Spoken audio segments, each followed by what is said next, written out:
성경 보겠습니다. 성경은 창세기 21장 1절로부터 2절 말씀 보겠습니다. 우리 함께 1절 2절입니다. 함께 보시겠습니다.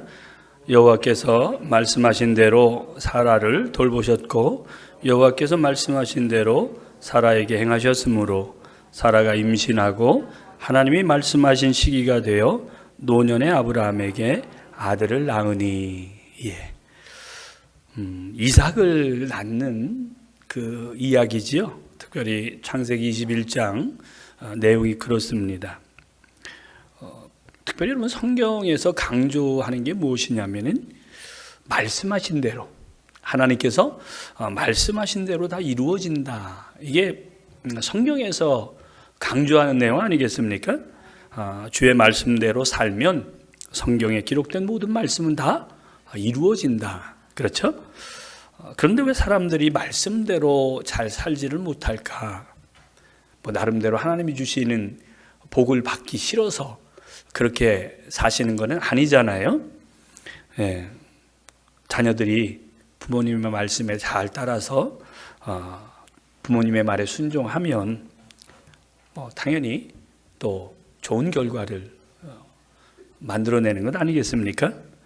그리스도인들이 하나님의 말씀대로 살면은 정말 하나님이 원하시는 진짜 위대한 사람이 되는데 왜 말씀대로 살지 않을까?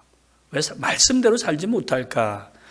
그런 생각을 해보게 됩니다. 여러분, 오늘 본문은 하나님이 약속하신 대로, 그 약속이라는 단어가 참 많이 나오거든요. 창세기에 보면 사라를 돌보셨다 이렇게 말씀을 하거든요. 그러니까 사라에게, 아브라함의 아내 사라에게 어떤 일이 있었습니까? 사라 나이 90세 때에 하나님께서 아들을 주신다라고 그렇게 말씀하잖아요. 그때 사라가 장막 뒤에서 웃습니다. 말도 안 되는 소리. 지금 이 노인네가 무슨 아들을 다 의심했습니다. 성경은 분명히 의심했다라고 나오거든요. 근데 중요한 건 하나님은 그래도 참으시고 약속대로 아들을 낳게 하셨습니다. 그때 사라가 하나님 앞에 얼마나 회개를 했을까? 분명히 하나님께서 그렇게 말씀하셨는데 그것을 믿지 못해가지고 얼마나 죄송스러웠을까? 나름대로 인간적으로 한번 그렇게 생각도 해보게 됩니다. 아브라함과 사라가 그 약속의 아들 이삭을 얻기까지 25년을 기다리잖아요. 왜냐하면 아브라함의 나이 75세 때 하나님이 약속의 자녀를 주신다고 했는데 100세 때에 이삭을 낳았으니까 25년 걸린 거잖아요. 그런데 아브라함이 그 세월을 기다리지 못하고 무슨 일을 벌립니까? 분명히 아브라함에게 하나님께서 네 자손이 하늘의 별과 같이 또 바다의 모래 알같이 많은 자손들을 주시겠다 그렇게 약속을 하셨어요. 그런데 그 약속이 있은 지 10년이 지나도록 아브라함과 그의 아내 사라에게는 자식이 없었습니다. 그렇죠? 그러니까 자식에 대한 약속을 더 이상 기다릴 수 없다라고 판단했던 아브라함이 아니라 사라가 믿음이 없었죠. 자신의 힘으로 약속을 이루고자 했습니다. 그래서 한 일이 뭐예요? 이제 아브라함이 이런 사라의 제안을 따라가지고 하갈, 자기의 종 애굽 여인을 통해서 아들을 낳습니다. 그렇죠? 그리고 그 아들의 이름을 뭐라 그래요? 이스마엘. 그런데 이 이스마엘을 낳은 하갈이 주인 사라를 멸시를 하지요. 내가 아들을 낳았다 이거죠? 그래서 괴롭히잖아요. 이것이 약속의 자손인 이삭과 앞으로 주어질 또 육체의 자손인 이스마엘 사이의 영원한 갈등의 이제 씨앗이 그 뿌리가 자라나기 시작하는 것 아니겠습니까? 여러분, 우리가 신앙의 연수는 다 다릅니다. 그동안 하나님의 말씀대로 여러분들이 행하신 적이 얼마나 있을까, 얼마나 될까 한번 우리가 우리 자신에게 질문을 해본다면 나름대로 하나님 말씀대로 순종하면서 살아오신 적도 많이 있을 것이고 또 그렇지 않은 적도 많이 있을 겁니다. 예? 정말 여러분들이 하나님의 말씀대로 순종하면서 사셨다면 과연 무엇을 내가 얻었는지 한번 여러분 생각해 보실 수 있겠습니까? 여러분, 분명히 아브라함은 사라에게서 태어난 자기 아들을 이삭이라고 이름을 짓습니다. 그래서 여러분, 이삭이라고 하는 이름의 뜻이 뭔지 아시죠? 웃음, 예? 기쁨, 이런 뜻입니다. 그리고 이제 이삭에게 할례를 행하게 되지요. 창세기 21장 6절을 한번 보시면요, 이렇게 말씀합니다. 다 같이 볼까요? 시작. 사라가 이르되 하나님이 나를 웃게 하시니 듣는 자가 다 나와 함께 웃으리로다. 참으로 이삭을 통해서 웃게 되는, 또 비록 예전에는 의심해서 웃었는데 진짜 기쁨의 환희라고 하는 이름의 이삭이라고 하는 아들을 주셨습니다. 하나님 편에서 이 사라를 보면은 마음이 참 많이 아프셨을 것 같다라는 생각을 해보게 되지요. 왜냐하면 참 하나님이 화가 나셨던 그런 마음을 우리가 한번 헤아려 볼 수가 있는 게, 이제 시간이 지나서 이삭이 태어나고 젖을 뗄 무렵에 하갈의 아들 이스마엘이 이삭을 못 살게 굴잖아요. 자기 사랑을 뺏겼으니까.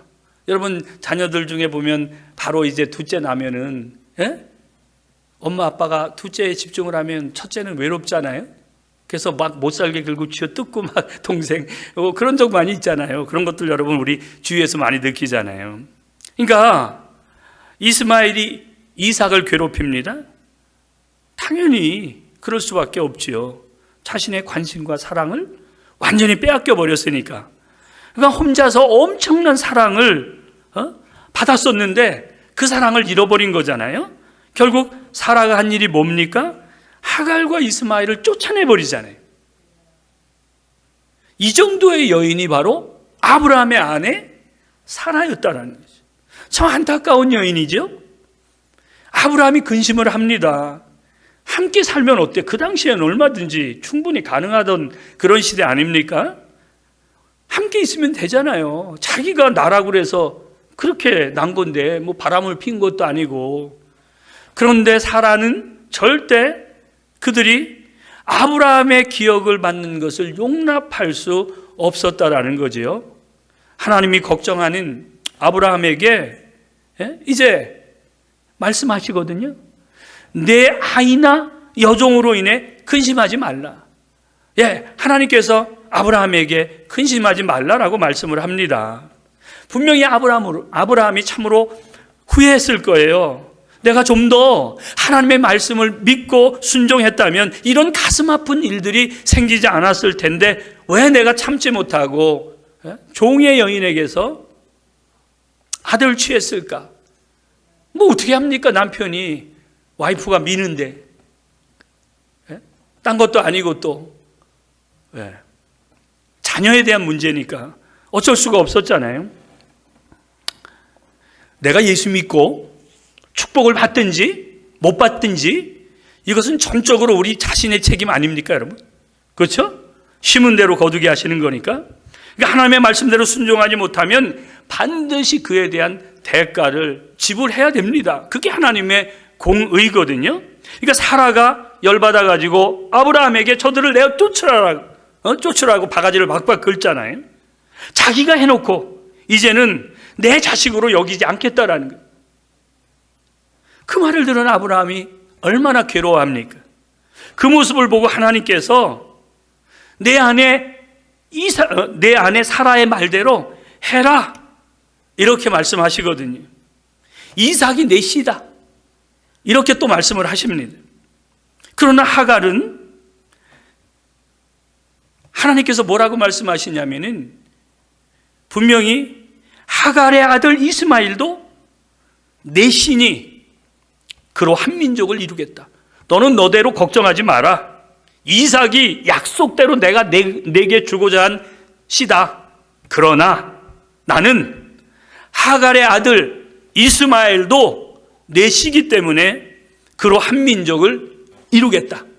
네가 불순종해가지고 기다리지 못해서 그렇게 인간적인 방법으로 낳은 아들이지만 내가 그 아들도 내 신이 한 민족을 이루게 하겠다. 이렇게 하나님이 말씀하시는 거죠.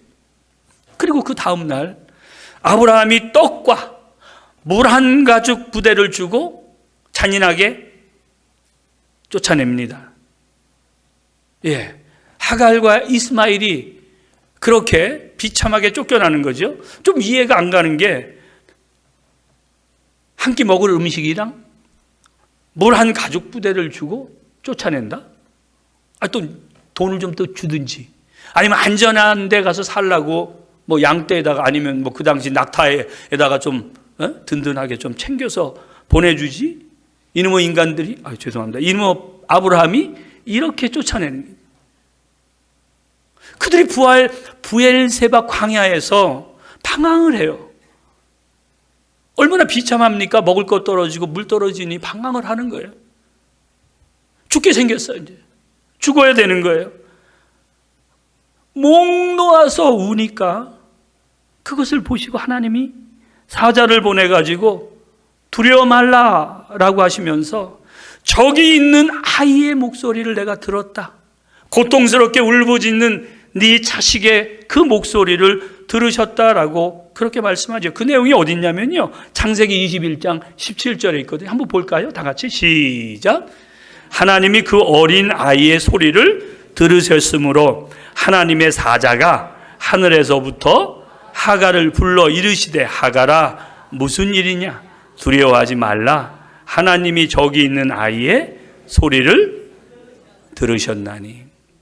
하나님의 사자가 내려와서 걱정하지 마라. 내 아들의 고통스러운 소리를 하나님이 들으셨다.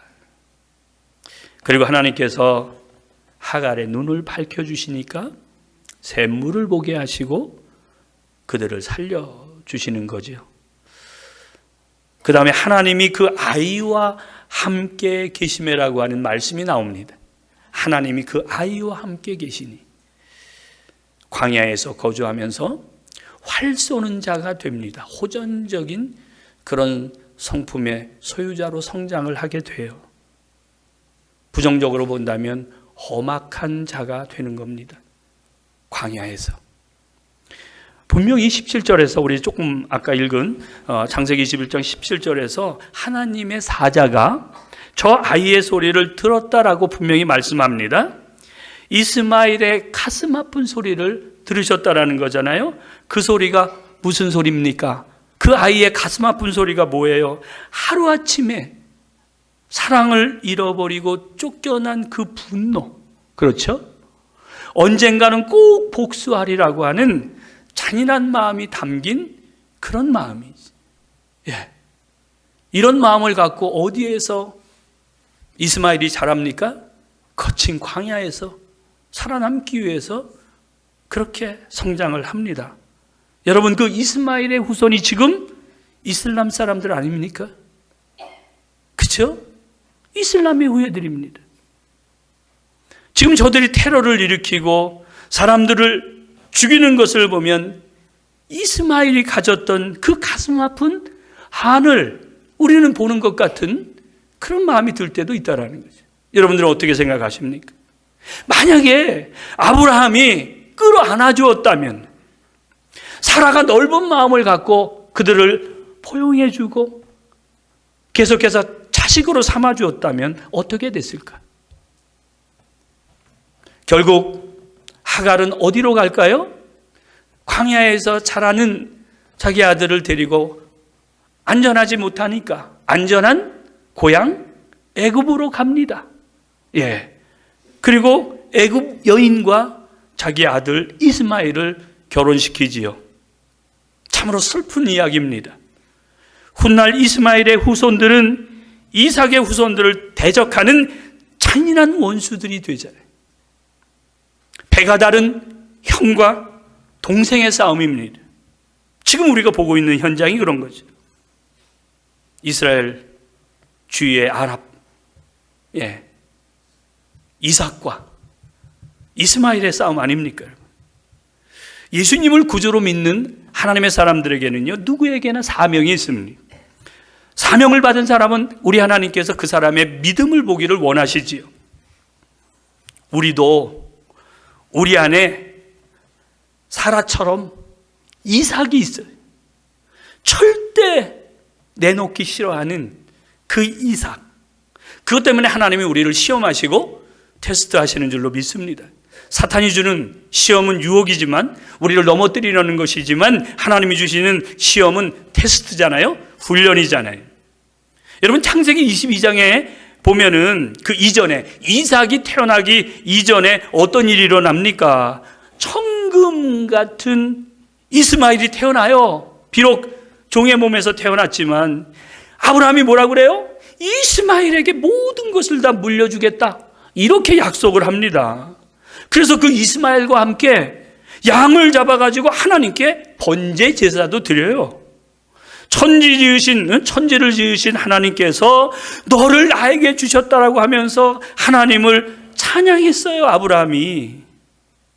그런데 그 아브라함이 그렇게 사랑했던 천국 같은 아들 이스마엘을 그렇게 매몰차게 내어 쫓았다라는 거예요. 여러분, 우리에게도 이런 아브라함의 성품이 있는 줄로 믿습니다. 같이 신앙생활 하다가 조금만 부딪히고 문제가 생기면 원수가 돼요. 세상 사람들이야 그렇다고 치지만 교회 내에서도 이런 사람들로 인해서 얼마나 많은 문제들이 발생합니까?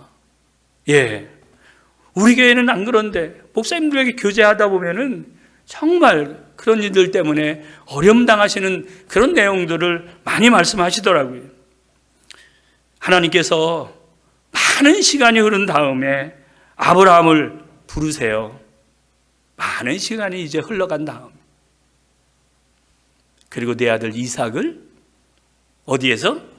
모리아산에서 불에 태워 각을 떠라. 각을 떠서 불에 태워 번제 제사로 드려라. 하나님이 청천벽력 같은 말씀을 하시는 겁니다. 오랫동안 말씀하시지 않으셨던 하나님께서 거의 30년 넘게 아무 소리도 안 하셨던 하나님이 네 아들 이삭 독자를 모리아산에 가서 번제로 바쳐라, 이렇게 명령을 하시는 겁니다. 번제는 각을 뜨고 가죽을 벗겨서 단 위에서 불살라 태워드리는 제사지요. 자, 우리가 여기서 한번 짚고 넘어가야 될 것이 있습니다. 이때 아브라함이 이삭을 데리고 모리아산으로 가서 이제 번제를 드리게 되는데, 번제를 드리려고 이제 가게 되는데, 이때 이삭의 나이가 몇 살일까요? 자, 이삭의 나이. 여러분이 요즘에 인터넷 뭐죠? 인공지능 AI 그거 많이 쓰시는데, 거기 딱 때려보면 모리아산에서 이삭의 나이가 몇 살입니까? 라고 딱 하면은 답이 쫙 나와요. 17살? 37살입니다. 37살이에요. 37. 이삭의 나이가 37이에요. 그 당시에. 요만한 애? 묶어놓은 게 아니에요. 그때 아브라함의 나이가 137세입니다. 그렇죠? 100세에 줬으니까. 자, 왜냐하면 창세기 23장 1절에 보면 이삭을 모리아산에서 번제로 드린 다음에 누가 죽냐면 사라가 죽어요. 엄마가. 열받아서 죽었는지 하여튼 죽어. 그때 그녀의 나이가 127세예요. 사라가 이삭을 낳을 때가 몇 살? 90살이잖아요. 그리고 127세에 죽으니까 37세가 된 거잖아요. 저기가 이삭이. 그렇죠? 17살 아닙니다. 청소년도 아니에요. 장성한 사람입니다. 자, 그렇게 한번 여러분 생각해 보세요.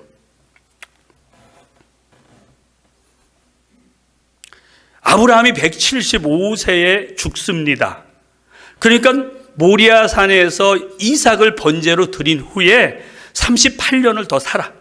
뭐 하여튼, 그러니 여러분, 우리는 이 모리아 사건을 좀 더 성경적으로 우리의 감성으로 해석하는 게 아니라 좀 정확하게 해석할 필요가 있겠다. 예. 창세기 22장 7절에서 8절 사이에 이삭이 뭐라고 하냐면은 번제할 어린 양은 어디 있습니까? 라고 물어봐요.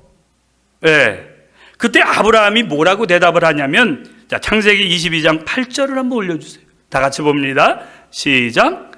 아브라함이 이르되 내 아들아, 번제할 어린 양은 하나님이 자기를 위하여 친히 준비하시리라 하고 두 사람이 함께 나아가서, 아버지, 모리아산에 가서 우리가 번제를 드리는데 양 안 갖고 가나요? 왜 늘 양을 가지고 번제를 드렸던 것을 알고 있잖아요. 그런데 아브라함이 걱정 마라 아들아, 하나님이 친히 준비해 주실 것이다. 여러분, 아브라함의 이 대답은요, 단순한 희망이나 위로가 아니라 다음과 같은 아주 확실한 신뢰를 바탕으로 해서 이루어진 것으로 우리는 해석을 해야 됩니다. 이스마엘을 쫓아내고 아브라함에게 근 30년 넘은 그 세월 속에 분명히 아브라함은 하나님의 음성이 들려오지 않았어. 모리아산에 가서 이제 네 아들을 번제로 드려라 할 때 들려온 겁니다. 하나님은 침묵하셨어요. 그때 아브라함이 어떤 모습으로 변했을까? 모리아 사건을 통해서 우리가 한번 추측해 볼 수 있잖아요. 자, 아브라함의 확고함이 어떤 식으로 나타나냐면은 하나님의 전능하심에 대한 믿음을 확고히 갖고 있었어요. 자, 아브라함은요, 이삭을 번제로 드린다고 해도 하나님이 그를 다시 살리실 수 있다라는 믿음을 가졌어요. 이거 대단한 겁니다. 분명히 히브리서 11장 19절에 보면 이렇게 말해요. 다 같이 볼까요? 시작. 그가 하나님이 능히 이삭을 죽은 자 가운데서 다시 살리실 줄로 생각한지라. 비유컨대 그를 죽은 자 가운데서 도로 받은 것이니라. 예, 이렇게 기록되어 있잖아요. 그러니까 하나님의 약속의 씨앗인 이삭을 통해서 후손을 주시겠다라고 하는 약속은 반드시 지켜질 것이며 어떤 상황 가운데서도 그 약속을 하나님은 변함없이 이루실 것이다라고 하는 확고한 믿음을 갖고 있었다라는 거예요. 분명히 번제는 이삭을 죽이는 겁니다. 죽이는데도 얘를 다시 살리시든지 아니면 딴 이삭을 주시든지 하나님은 그 약속을 그대로 이루실 것이다라고 하는 전능하신 하나님에 대한 확고한 믿음을 아브라함이 가졌다라는 거예요. 그러니까 30년 넘는 그 세월 속에 이스마엘 쫓아내고 아브라함이 영적으로 많이 깊어졌다라는 사실을 우리는 이 모리아 사건을 통해서 확인해 볼 수 있는 거지요. 그렇죠? 자, 이삭은 아브라함이 나이 100세에 얻은 언약의 아들이에요. 아브라함은 하나님께서 이 이삭을 통해서 분명히 하늘의 별과 같이 바닷가의 모래와 같이 많은 자손을 주시겠다라고 하는 약속을 기억하고 있었단 말이죠. 그러니까 하나님이 이삭을 죽음에서라도 살려주시든지 아니면 대신 다른 제물로 준비해가지고 약속을 이루실 것이다 하는 어떤 것이다라고 하는 이런 믿음이 있었을 것이다라는 거죠. 분명히 하나님께서 다른 양을 예비해서라도 약속을 이루실 것이다라고 하는 그런 믿음. 그러나 그렇게 하시든 안 하시든 하나님 앞에 순종하고자 했던 아브라함의 믿음을 우리는 여기서 확인해 볼 수가 있지요. 왜냐하면 결국 아브라함은요, 이삭을 바치라고 하는 명령에도 순종하면서 동시에 하나님이 번제물을 친히 준비해 주실 것 여호와 이레의 하나님이다라고 선포를 하고 있잖아요. 그렇죠? 그리고 실제로 하나님께서는 아브라함이 칼을 들어가지고 이삭을 잡으려고 할 때 멈추게 하셨잖아요. 그리고 숯불에 불이 걸린 그 숫양을 준비해 주심으로 말미암아 그의 믿음을 확증해 주셨어요. 여러분, 저는 아브라함이 그런 믿음의 모습으로 그렇게 칼을 들어서 자기 아들을 번제로 드렸다라고 하는 것, 당연히 이제 아브라함이 이스마엘을 내쫓은 후에 하나님 앞에 회개하면서 제대로 이제 하나님의 뜻을 따르려고 많이 노력했다라고 그렇게 말할 수 있는데, 저는 아브라함이 진짜로 그렇게 했다라고 하는 사실을 누구를 통해서 확인할 수 있냐면 바로 이삭을 통해서 확인할 수 있는 겁니다. 여러분, 한번 잘 생각해 보세요.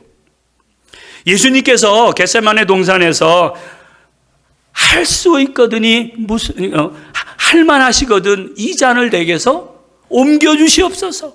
그러나 내 원대로 마옵시고 아버지의 원대로 되기를 원하나이다. 이렇게 기도하셨잖아요. 이 기도를 들으셨던 하늘에 계신 성부 하나님께서 얼마나 마음이 메어지셨을까? 얼마나 마음이 아프셨을까?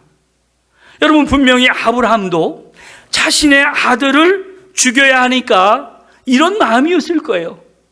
이런 마음이 아버지의 마음이었구나라고, 아버지의 마음일 것이라고 하는 것 얼마든지 아브라함을 통해서 우리가 확인해 볼 수 있잖아요. 그런데 분명한 사실은 아브라함은 하나님의 말씀에 순종할 수 있는 완전한 준비를 다 갖춘 사람이었잖아요.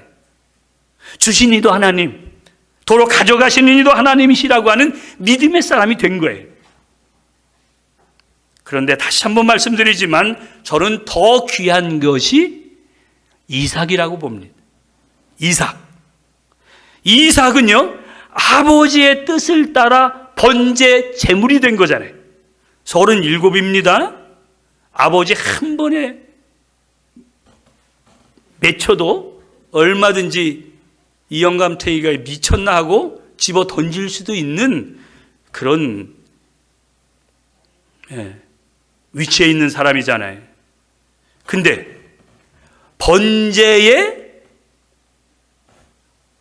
제사법에 따라 자신의 손을 묶고 번제 제물로 준비시키는 아버지를 향해서 분노했다라는 말이 없어요. 이 아브라함보다 더 대단한 거예요. 아버지가 하나님께 순종하는 것을 봤단 말이야, 옆에서. 그래서 지금 자신도 그런 하나님을 믿고 순종하고 있는 거잖아요. 산 제물이 되고 있는 것 아닙니까? 정말 아름다운 부자의 모습 아니에요? 이 모습을 지켜보신 하나님께서 얼마나 기뻐하셨겠습니까?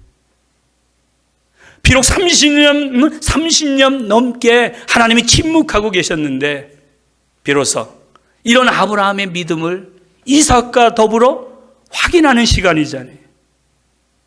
아브라함이 이렇게 말하지 않았을까요? 아들아, 미안하다. 아버지가 하나님의 말씀대로 살지 않아서 너를 하나님께 들어야 할 이런 가슴 아픈 일이 발생했구나. 분명히 하나님께서 너의 후손을 하늘의 별처럼 바다의 모래처럼 번성하게 하신다고 약속했으니 나는 죽은 자 가운데서도 하나님께서 너를 다시 살리실 줄로 믿는다.